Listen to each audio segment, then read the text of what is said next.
Pero sinong favorite OPM singer mo? Si Ogie, syempre. Talaga? Wow! Wow naman. Why? Wow. But why?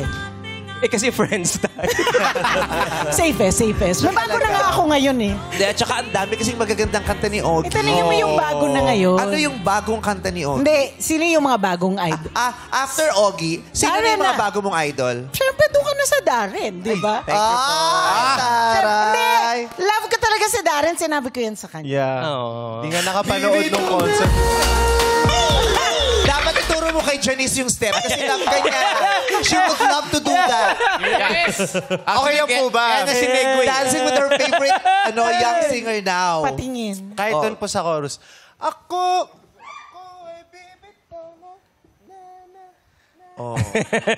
1, 2, 3, 4, 5, 6, 7, 8. May time ba kayo? Oo. Tatanggalin namin yung sexy babes para. Nagigigil na din.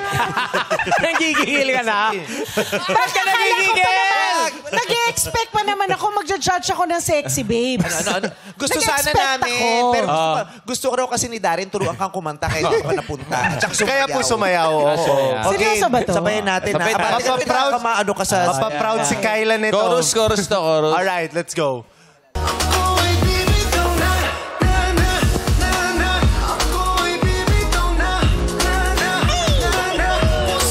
Wala na. Diyos ko!